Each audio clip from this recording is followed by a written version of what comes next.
AC0 presents Border Space, Tales from the Bar in Sector G. Story 1, Rain, written by Kip Shelton. What can I say about Sector G? It's not as bad as some of the sectors here on Zephra Prime. Worse than others. Crime is average. At least the crime you know about. And you can walk the streets without fear of being robbed most of the time.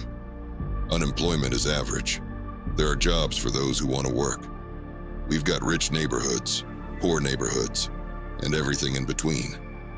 So, I guess what I'm trying to convey here is that, as sectors go, G is a solid middle of the road. We've got a spaceport that is the central hub of the sector. We get ships from every planet you can imagine.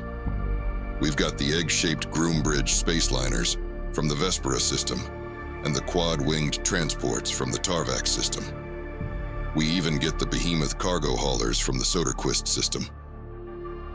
I own the White Queen, a bar near the spaceport. Name's Jake Cutter. I had a lot of careers before I decided to buy the place and serve drinks into my retirement years. I've been a soldier, a bodyguard, a smuggler, a miner, and a sector patrol officer. Hell, I was even a celebrity gunfighter for a while. But it was my job as a sector cop that made me notice the bar. In my patrol area, I always knew what was going on, who was into what. I would pass the White Queen on my patrol route, see the riffraff come in and out. It was mostly minor offense recidivists who were guilty of trading in bootleg off-world alcohol, exocrystallization vape tubes, ECVs for short, and the smuggling of the oddball artifact, or supposed artifact, from somewhere in the unexplored regions. Deerzeg, an old Alon asteroid miner and the previous owner, ran a tight ship, knowing who to let get away with what and when to call the sector cops. He also made a lot of money. You didn't cause trouble in the White Queen, and you didn't cut a deal without giving him a piece. Now, sector police are not as stupid as the underworld would like to believe, or as hard-nosed as the general public thinks. They're cops, plain and simple. They deal with society's cast-offs, the rich who feel they're above the law, and everything in between and are still expected to keep a smile when some ass monkey vomits all over the interior of their patrol vehicle. Are there bad sector cops? Sure. But there are more good ones than bad. Do they ignore crimes? It depends on the crime. If you dine and dash at one of the hash stands that totals a whopping 2 coral, you're likely not high up on the radar. If you rob the hash stand, then you have a little more attention. As the owner of the bar, I only have one rule.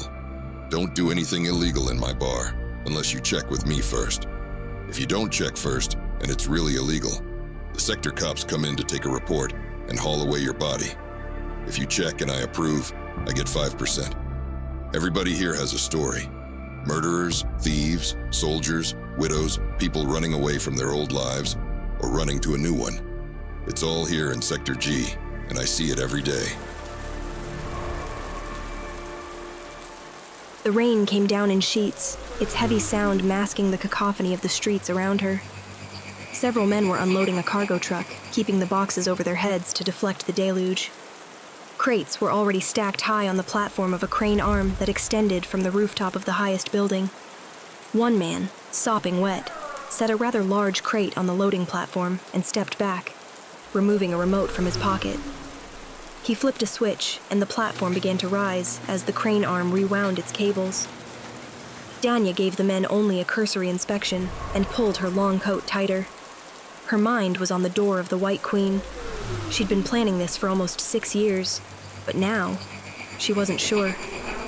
Her heart told her she had to do it, but her stomach was another story. She reached into her oversized handbag and pulled out a small metallic tube about 3 inches long and half an inch in diameter. Her thumb grazed a small button at the bottom, and the top flipped open. She peered at the micro-LED counter on the inside of the tube's lid and saw the number 1 flashing. She hoped one relaxant would be enough to get her through the next hour. She put the tube to her lips and gently tapped it. The pill rolled onto her tongue. She winced at the acidic, sour taste. Within seconds, the relaxant dissolved, and she could feel the tension in her chest begin to ease. The world seemed to lose a little of its focus, and she let out a long breath. Time to go. She stepped out from under the awning of the pawn shop she'd been using for cover and into the road. She glanced left, right, and then made her way across the street.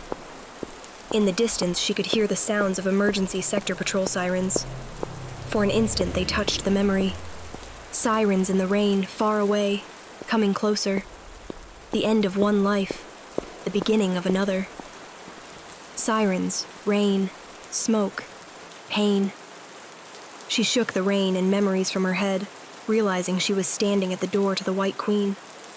The relaxant had fully infiltrated her system, and the world seemed to become almost surreal. She looked up, staring into the transparent armored door of the bar. The raindrops rolling down her cheeks gave the appearance of tears. She stepped forward and the door slid open. She stopped for a moment as she entered. She could die here. All her plans destroyed in an instant, just like her previous life. In or out? I don't want water all over my floor. Daniel looked up, startled. Every eye in the bar was on her. A kaleidoscope of color from the bar lights danced off the water drops on the furred hood of her coat. A small strand of red hair fell from beneath her hood and swung over her green eyes. Well, what's it gonna be? The voice came to her again. Huh? She asked. She saw the bartender staring at her as he filled a mug and slid it down the long bar, a micro-repulsor letting it ride on a cushion of air to a waiting Groombridge customer. I said, in or out. I've got better things to do than mop floors all day, he said. She looked backwards and noticed the rainwater starting to pool in the door. Sorry, she whispered and took a step forward, the auto door sliding closed behind her. She took a step forward, the auto door sliding closed behind her. She glanced nervously around the bar, right, left, and back again. The bar patrons had gone back to their drinks, all but one. He smiled at her, nodding and hoisting a drink in her direction. She gave him a quick smile and looked away, sliding between tables as she made her way to the back of the bar. She recognized the man from her hotel. She knew it was merely coincidence that he was there. His picture had been on a billboard in the hotel, some kind of archaeologist speaking at a convention.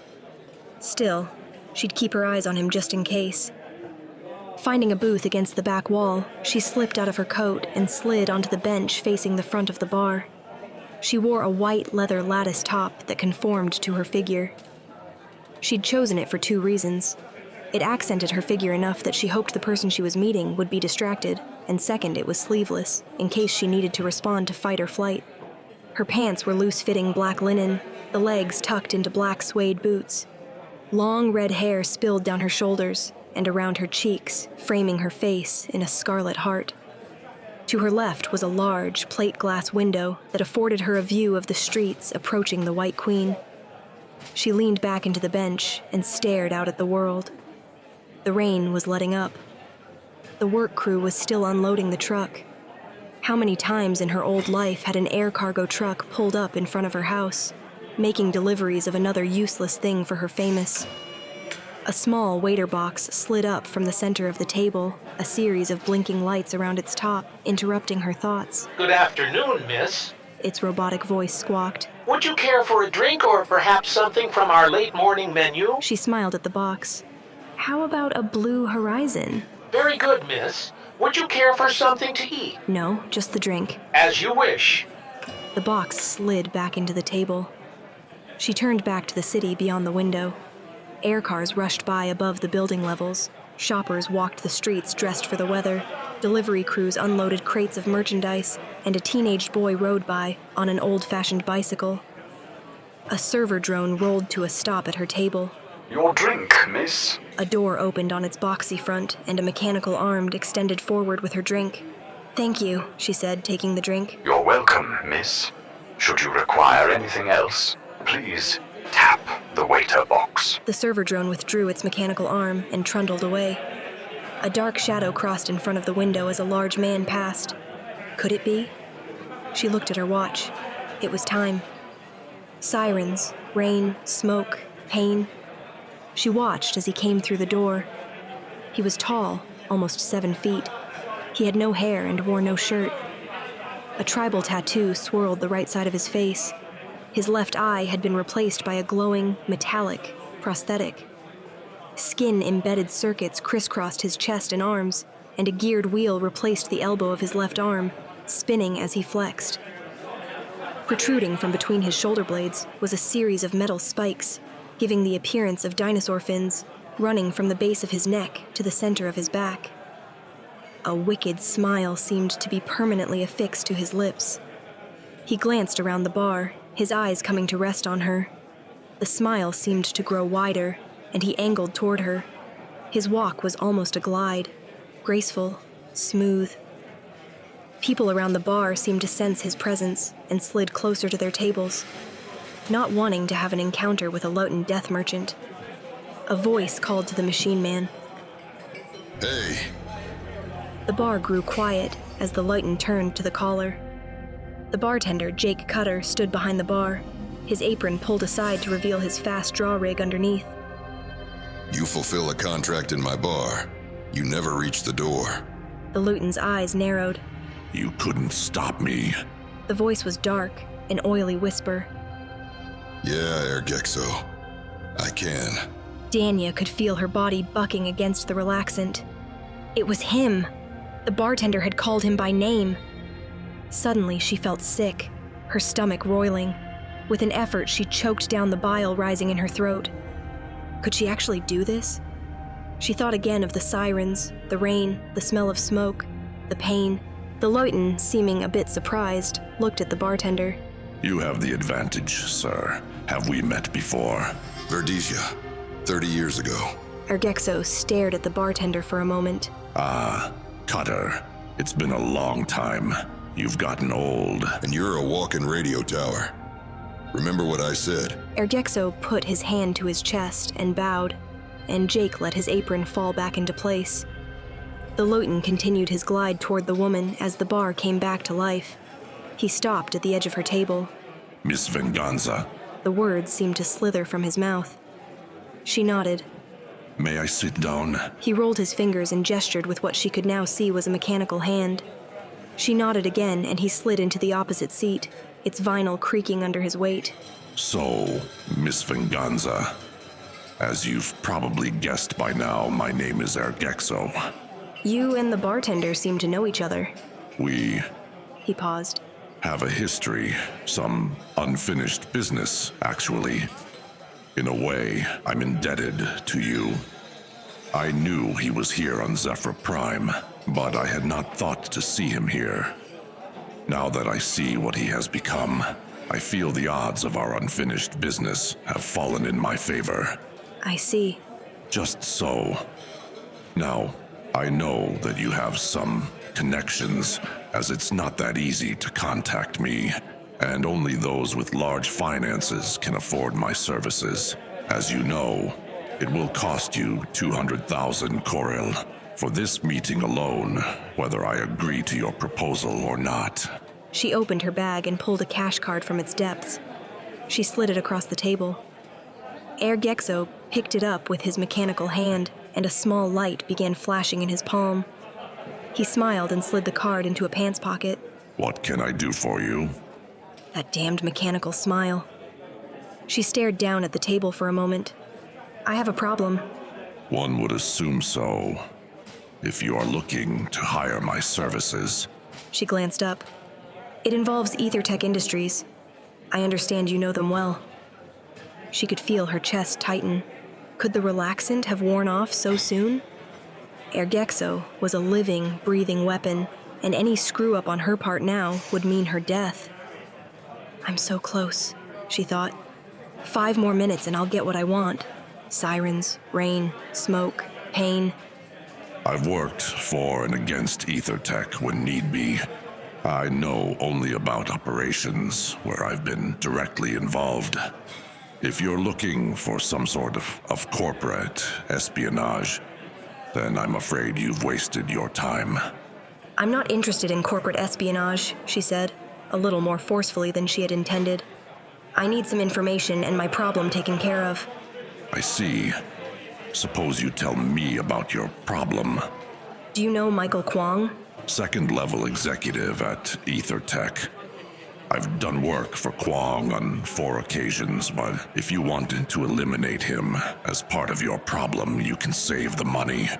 He was removed from any and all equations 2 weeks ago.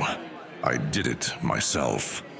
Though, I must say, the first-level executives were not overly thrilled at his death. They were grooming him for a promotion. She looked into his organic eye. He was only part of my problem. Knowing that he's dead allows me to remove him from my equation. The 4 individuals that Kwong hired you to, for interest's sake, work with. I want their names, and why they were chosen. The Luton smiled broadly. Why would you want to know something like that? Does it matter? I don't think Kwong is going to worry about it. Ergexo raised his hand in a why not gesture. Do you want the long or the short version? How about we start with the short version and expand if we need to? He shrugged. You paid for the meeting. The first was Dr. Neil Jones, a biochemist on Mars about 7 years ago. It seems the good doctor was having second thoughts about his bioweapons research and was about to pull the plug on a new virus his department had just developed. The research had been okayed by Kwong, and he didn't want to see his career take a hit when the bottom suddenly dropped out. She nodded. Next? Number 2 was a level 1 executive at Tysencroft Wire, named Bertrand Croyle. October 6 years ago, he was about to close a deal with Condor Computers, making them one of the largest distributors of logistic microbots in the system. Kwong wanted to cut his own deal and needed time. She twirled her finger. Next? 3 was a professional resball player named Aaron Leith. I killed him 6 years ago on Christmas Day. That one was rather messy, I'm afraid. The explosion killed the wife as well. Kwong is, or was, the primary investor in the Allion Flyers. Leith was the star player, and rumor had it he was leaving. Kwong's stock was taking a hit. He couldn't have that. Kwong tried to arrange a meeting with Leith, but the man refused. Kwong decided to eliminate him and send a message that you don't cross the money man. I'd always wondered. Sirens, rain, smoke, pain. Yes, well, should I continue? No. Who was Kwong's direct superior? That would be Tia Kem, level 1 exec. Did she know about Kwong's elimination program?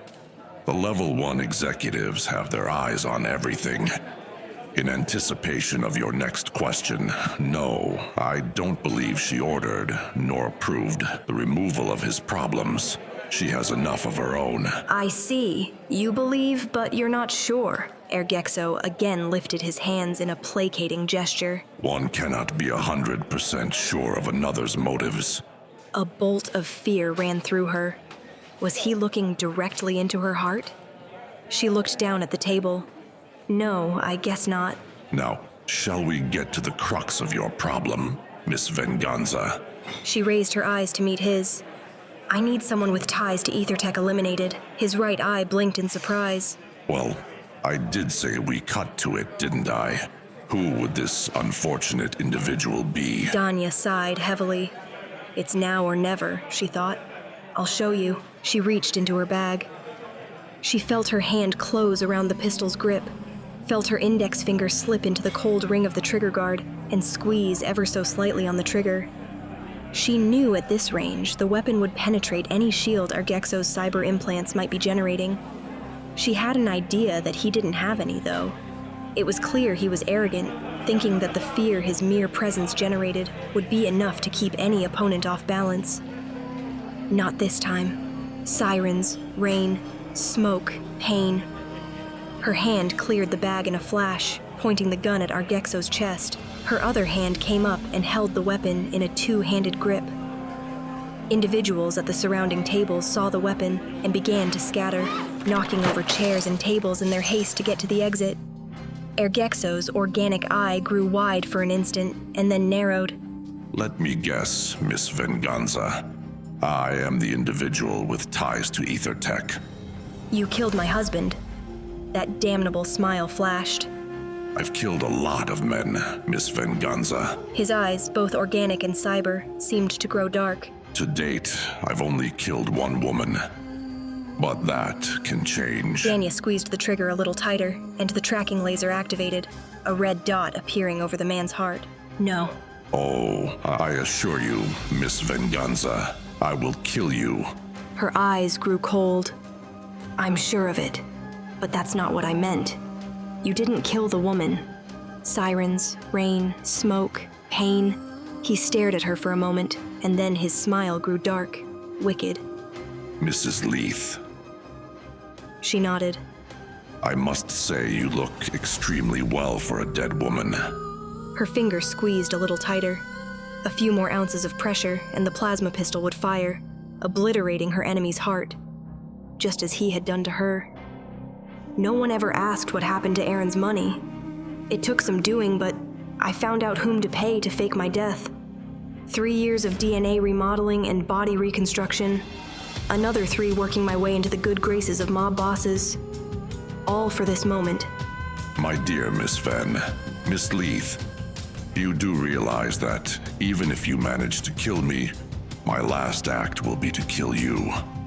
I'm very good at it. His voice grew oilier. No doubt. But you should know something. I don't care. I saw you from the window just before it happened. You kept staring up at the house. I thought you were just another one of my husband's fans. After the explosion, I laid there, rain pouring through the hole in the roof, choking on the smoke, most of my right leg missing, and I watched my husband breathe his last. I heard the sirens coming, and out of the corner of my eye I saw you look in the window, and I knew you'd done it. I made myself a promise that I'd hunt you down. And Kwong? Through my new connections, I made arrangements. I'm the one who hired you to kill him. Ergexo shook his head. Well done, Mrs. Leith. Well done. I promise that when I walk out of here, I'll always remember you as one of the sharpest minds I've ever faced. You won't be walking out of here. You took everything away from me. Tears began to form in the corner of her eyes. This was it. She could hear the sirens, smell the rain, the smoke. He smiled. Oh, I haven't taken everything. Not yet. The waiter box popped up from the table. Ergexo glanced down, simultaneously bringing his arm over the tabletop. She felt the heat as the plasma blast slid past her cheek. The world went out of focus, and she pulled the trigger of her own weapon. Round after round of plasma energy slammed into the Luten's chest, tissue and circuits exploding in a shower of sparks and ichor. She held the trigger down until there was only a dry clicking from the internal igniter, its power cell drained. She felt the tears rolling down her face, felt the burn on her cheek, smelled her singed hair.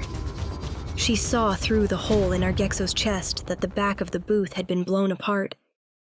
She couldn't believe she was still alive.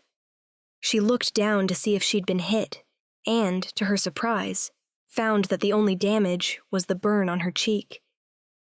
She heard a metallic crunch and looked up, fully prepared for Ergexo to kill her. Instead, she watched as his body fell forward, chest and head collapsing on the table.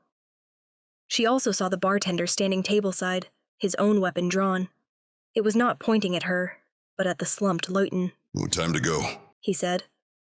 She looked at him confused. What? Time to go.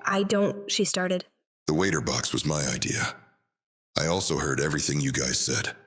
Ergexo was a son of a bitch, and should have caught a fat one in the chest a long time ago. Besides, your husband was a hell of a player. What do I do now? Have you thought about xenoarchaeology? A new voice called. She saw the man from her hotel smiling from his table. He had remained when everyone else had scattered. It won't make you a lot of money. He said. And it's hours of tedious work on some of the remotest planets in systems you've probably never heard of. But it is rewarding. The bartender holstered his weapon. I don't care if you take up ice fishing on Tritara. Get the hell out of my bar. The sector patrol will be here in a few minutes, and I can't explain this if you're here. The man grabbed her bag and pulled her to her feet. She was still shaken, her eyes falling back on the smoking remains of the assassin, her goal achieved after so long. You should put your coat on, he said. We wouldn't want someone to recognize you. She slipped on her coat and started for the door. the man from her hotel following close behind. Server drones wheeled up to the table and began scrubbing any of her DNA from the site. Almost to the door, she stopped and turned to the bartender. "Thank you." You're welcome. Don't come back. They stepped outside. Dania looked up. The rain had cleared. She heard the sirens. They were getting closer. The man beside her slipped her arm under his and hailed an air taxi. My name is Hugh Sumner. I'm on an expedition to find one of the lost temples of the Vache. I believe it will be found on Preska. The planet is filled with jungles and there's no civilization to speak of. We would be living out of an exploration shuttle. It's a long trip, so you'll have plenty of time to tell me all about what happened in there. All in your own time, of course, and provided you want to go. That would be, she paused, a planet with rain, but no sirens, smoke from cooking fires instead of burning walls, and the only pain from sore muscles after a long day sounded good to her. That would be nice. They got into the taxi as the clouds began to part.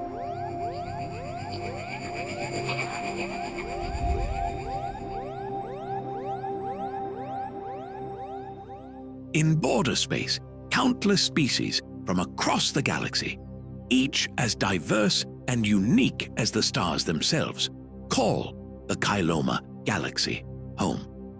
At the conclusion of each adventure, we will introduce and explore one of these fascinating races. This time, our focus is on the enigmatic and captivating Anishua. The Anishua call Vashati in the Xenera star system of the Delta Quadrant, their home world. Physical structure. The Anishua are an enchanting species resembling deep purple foxes and stand a little over a meter tall. Their most distinctive feature is the sharp, beak-like muzzle reminiscent of an owl, which adds to their mystical presence. Their eyes blaze with a striking orange hue, exuding an intense and spiritual energy. Culture and society. The Anishua are a deeply spiritual and shamanistic society. They worship the Great Spirit and believe that all elements of the universe are interconnected through this divine force. Stories and rituals are integral to their culture, serving as a means to connect with the Great Spirit and preserve ancestral knowledge. Before embarking on any mission, they conduct ceremonial rituals to seek guidance and protection. The Searchers of Truth, a revered group within Anishua society. The Searchers are members who venture into the galaxy, seeking signs of the Great Spirit and serving as explorers and bounty hunters. These individuals are crucial in maintaining the balance between their spiritual world and the tangible needs of their community. Abilities and rituals, speed and night vision. The Anishua are known for their exceptional speed and night vision, making them formidable hunters and explorers, especially under the stars of their amethyst-hued star system. Rite of passage. At a young age, Anishua must construct their own laser rifle.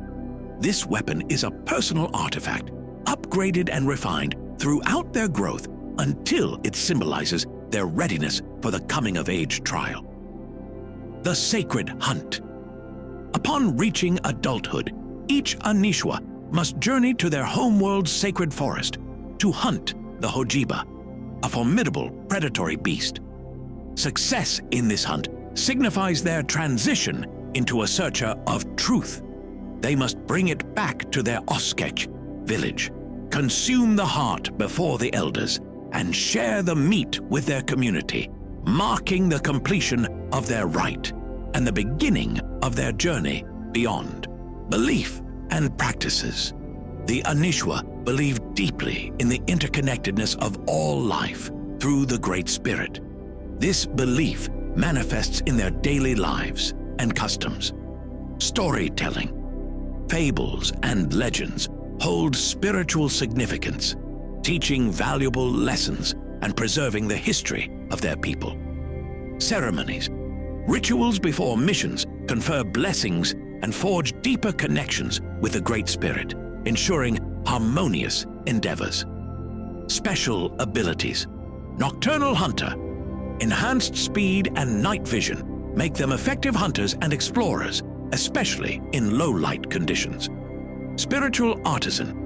Skilled in crafting and refining personal tools that serve both as weapons and spiritual totems.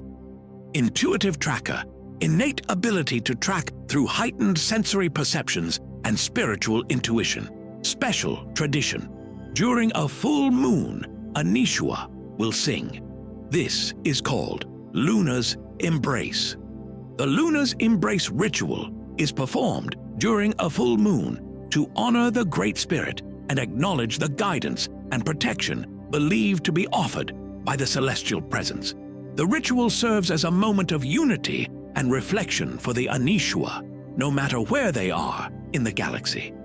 The song is called The Harmony of the Night Sky and is a melodious and ethereal hymn that the Anishua sing as they gather beneath the glowing full moon. The song is designed to connect them to the cosmic energy of the universe and strengthen their communal bonds. Its verses focus on themes of harmony, guidance, and enlightenment, believed to resonate with the energies of the Great Spirit. This ritual is a significant expression of the Anishua's spiritual understanding and their appreciation for the cycles of nature. It strengthens the community and individual resolve to pursue their life's quests, always mindful of their place within the greater cosmic framework. Lyrics: the rising moon as a guiding lantern, reflections of the universe within the soul, unity with the celestial dance, harmony among the stars and spirits. The moonlit path leads to wisdom. Echoes of ancestors whisper guidance. Conflict with the Kwejo priests. The Anishua and the Kwejo priests have starkly contrasting beliefs and practices, which naturally lead to tension and conflict between the two groups. Next time, we will discuss the Alon species from the planet Mazos in the Alexis star system. Thank you for listening to Border Space, Tales from the Bar in Sector G, Rain by Kip Shelton. For more information about Border Space or any other AC0 product, please visit us at ac0.org.